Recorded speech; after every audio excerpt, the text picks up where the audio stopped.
मंथन जो है बीजेपी में चल रहा था और अब 29 उम्मीदवारों की दूसरी सूची बीजेपी की तरफ से यहाँ पर जारी की गई है। अब ये देखना होगा कि यहाँ पर किस किस को मौका बीजेपी की तरफ से दिया गया है। हालांकि जो बाकी सीटें हैं उसको लेकर ये मंथन बीजेपी में चल रहा था कि किसको यहाँ से लड़ाया जाए, कई सारे नामों की चर्चा थी। अब 29 उम्मीदवारों की दूसरी लिस्ट यहाँ पर जारी हुई है। हमारे सहयोगी अखिलेश हमारे साथ जुड़े हैं।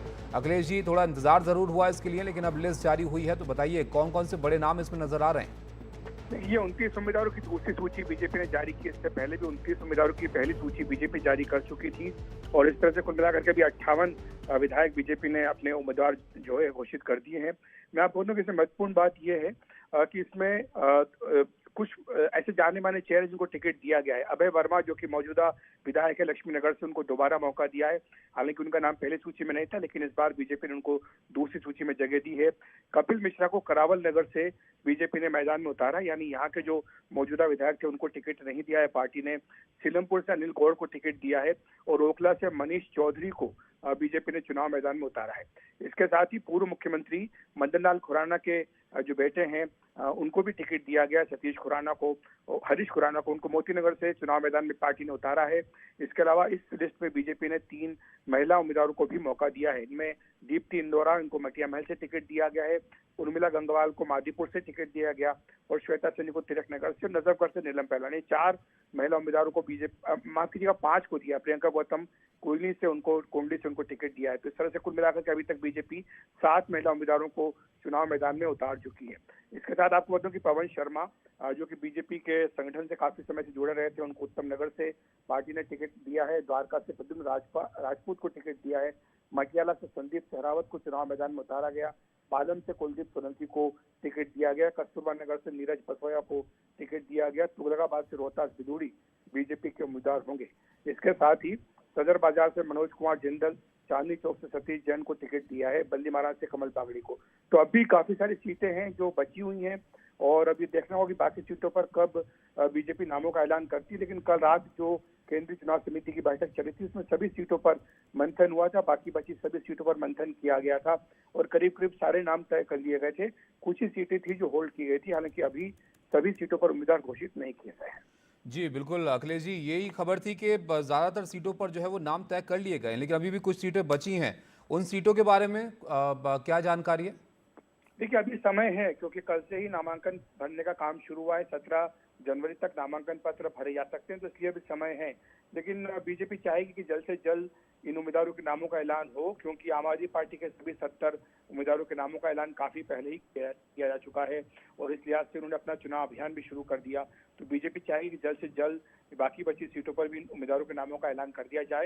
लेकिन ऐसा लग रहा है कि कुछ सीटें हैं जो अभी होल्ड की गई है, क्योंकि जो फीडबैक मिला था कल कोर ग्रुप की बैठक में सांसदों की ओर से, पार्टी चाहती कि जो इंटरनल सर्वे है उससे नामों का मिलान किया जाए ताकि जो नाम हो वो पक्के हों, जीता उम्मीदवारों को टिकट दिया जाए। जैसा कि बीजेपी नेताओं ने ये कहा भी था कि जो पहली सूची आई वो काफी पॉजिटिव थी, काफी अच्छा रिस्पांस पार्टी को उससे मिला था। हालांकि ये बात अलग है कि दूसरी पार्टियों से आए नेताओं को उसमें काफी जगह दी गई थी। बीजेपी की ओर से करीब 9 उम्मीदवार ऐसे थे जो दूसरी पार्टियों से बीजेपी में आए थे, जिन्हें पहली सूची में जगह दी गई थी। और इस दूसरी सूची में भी कुछ नाम ऐसे दिखाई दे रहे हैं जो दूसरी पार्टियों से बीजेपी में आए और उनको बीजेपी ने उम्मीदवार बनाया। तो ऐसे में इस सूची में कोई पूर्व सांसद यहाँ पर अखिलेश जी नजर आ रहे हैं? अभी कोई पूर्व सांसद इस लिस्ट में नहीं है। हालांकि नाम चल रहा था कि मीनाक्षी लेखी जो कि पूर्व केंद्रीय मंत्री हैं, पूर्व सांसद हैं, जिनको टिकट इस बार बीजेपी ने नहीं दिया था, उन्हें विधानसभा का टिकट दिया जा सकता है। जीके सीट से उनका नाम चल रहा है। हालांकि मेरे ख्याल से जो लिस्ट अभी मेरे सामने आई है इसमें जीके का नाम नहीं है, तो वो सीट अभी फिलहाल होल्ड पर है। तो वहाँ देखना होगा कि आरती मेहरा भी वहाँ से दावेदार हैं, तो आरती मेहरा या मीनाक्षी लेखी में से किसको टिकट वहाँ मिलता है। जी बिल्कुल। और कुछ और नाम थे यहाँ पर चर्चा में अखिलेश जी, जिसमें नुपुर शर्मा का भी नाम था, तो ये इनको लेकर कोई मंथन की खबर है या फिर अब जो है वो तय कर लिया गया है लगभग, जैसे कि खबर थी कि बीजेपी काफी मंथन हुआ था उम्मीदवारों के नाम पर? नहीं, कल आज सुबह ही हमने ये खबर दी थी कि नुपुर शर्मा का नाम कुछ जगह मीडिया में चलाया जा रहा था कि वो उम्मीदवार हो सकती है, लेकिन कल ही ये तय हो गया था कि उन्हें टिकट नहीं दिया जाएगा। बीजेपी नहीं चाहती कि कोई नया विवाद या नया मुद्दा खड़ा किया जाए, इसलिए इस बात की संभावना कमी है कि उन्हें चुनाव मैदान में उतारा जाए।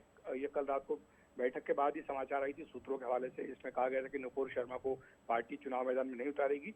लेकिन एक जो सरप्राइजिंग नाम है कपिल मिश्रा का, वो जरूर उनको बीजेपी ने दिया है। वो आम आदमी पार्टी से आप जानते हैं कि काफी पहले बीजेपी में आए थे और सिटिंग एमएलए का टिकट काट के कपिल मिश्रा को दिया गया है, वो काफी चर्चा में रहते हैं।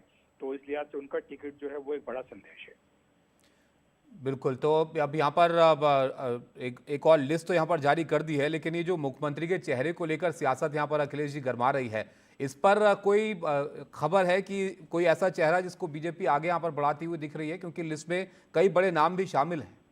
नहीं, बीजेपी ने तय कर दिया कि इस बार जो दिल्ली का चुनाव है उसके लिए कोई भी मुख्यमंत्री का चेहरा नहीं होगा। अगर आप होर्डिंग भी जो दिल्ली के देखेंगे जहां पर लगाए गए उसमें सिर्फ पीएम नरेंद्र मोदी का ही चेहरा है और उसमें कामों की तुलना की गई है। बताया गया कि बीजेपी ने क्या किया और आम आदमी पार्टी ने किस तरह से दिल्ली के लिए कुछ नहीं किया। उदाहरण के तौर पर मैं आपको बताऊं कि जब आप यमुना के पास जाते तो वहाँ होर्डिंग लगा है जिसमें बताया गया कि साबरमती नदी बीजेपी ने साफ की थी लेकिन यमुना अभी भी गंदी है। तो इस तरह से बीजेपी ये कॉन्ट्रास्ट दे रही है। और जहां तक ये बात आ रही थी कि रमेश बिधूड़ी को बीजेपी सीएम कैंडिडेट बना रही है, ये आम आदमी पार्टी दावा कर रही थी, लेकिन उस पर आज गृह मंत्री अमित शाह ने स्पष्ट कर दिया कि आम आदमी पार्टी तय नहीं करेगी कि बीजेपी का उम्मीदवार कौन हो सीएम का।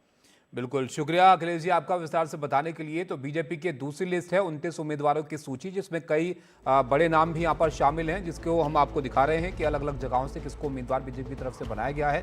तो ये जो सूची है इसका इंतजार किया जा रहा था कि बीजेपी किसको यहाँ पर अपना उम्मीदवार बनाती है, और इसमें ये कुछ बड़े चेहरे जिसमें आप देखेंगे शकूर बस्ती से कर्नैल सिंह, नजफगढ़ से नीलम पहलवान और ओखला से प्रियंका चौधरी को टिकट दिया गया। लक्ष्मीनगर से अभय वर्मा है, तिलक नगर से ये उम्मीदवार इनके सामने आपके हैं, और मटिया महल से दीप्ति इंदौरा को यहाँ पर टिकट दिया गया है। तो ये 29 उम्मीदवारों की सूची है जो बीजेपी ने यहाँ पर जारी की है। दूसरी लिस्ट उनकी है। अभी भी कुछ सीटें ऐसी हैं जहाँ पर उम्मीदवार तय करना बाकी है। कपिल मिश्रा को भी उम्मीदवार बनाया है और मौजूदा विधायक का टिकट काट कर उनको उम्मीदवार बनाया है। तो यहाँ पर एक बड़ा नाम ये भी शामिल है इस लिस्ट के अंदर। तो बीजेपी अब अपने उम्मीदवार जो यहाँ पर तय कर रही है। 29 उम्मीदवारों की दूसरी सूची उनकी तरफ से जारी की गई है।